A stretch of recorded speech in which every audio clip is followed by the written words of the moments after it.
খুলনা প্রকৌশল ও প্রযুক্তি বিশ্ববিদ্যালয়ে ছাত্রদল ও বৈষম্য বিরোধী ছাত্র আন্দোলনের নেতাকর্মীদের মধ্যে দফায় দফায় সংঘর্ষ ও পাল্টাপাল্টি ধাওয়ার ঘটনায় থমথমে অবস্থা বিরাজ করছে।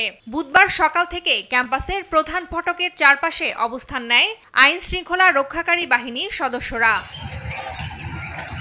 হামলার ঘটনায় কুয়েটে উপাচার্যের পদত্যাগ, ছাত্র রাজনীতি নিষিদ্ধ, হামলাকারীদের শাস্তিসহ ৬ দফা দাবি না মানা পর্যন্ত ক্লাস পরীক্ষা বর্জনের ঘোষণা দিয়েছে শিক্ষার্থীরা। বেলা ১:৩০টার দিকে বিক্ষোভের এক পর্যায়ে প্রশাসনিক ভবনে তালা ঝুলিয়ে দেয় তারা। কুয়েটের সাথে সংযুক্ত থাকা অবস্থায় কুয়েটের ভেতরে এবং বাহিরে কোনো প্রকার রাজনীতির সাথে প্রত্যক্ষ বা পরোক্ষভাবে জড়িত থাকতে পারবে না।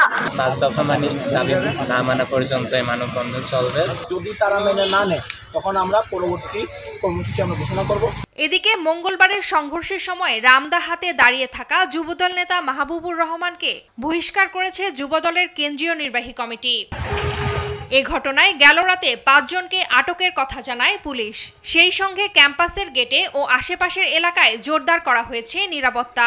গতকালকে যে সংঘর্ষ হয়েছিল তারপরে পুরো এলাকায় একটা থমথমে পরিস্থিতি ছিল। পরবর্তীতে পুলিশের মধ্যে বাহিনী সকল বাহিনীর নিরলস প্রচেষ্টায় আমরা একটা নিয়ন্ত্রণে নিয়ে এসেছিলাম। তো সকাল থেকে সেখানে মোতায়েন আছে, আপনারা দেখতে পাচ্ছেন।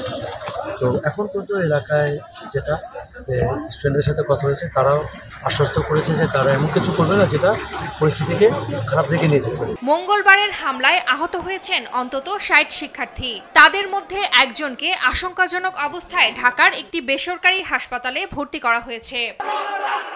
নিউজ ডেস্ক, দেশ টিভি।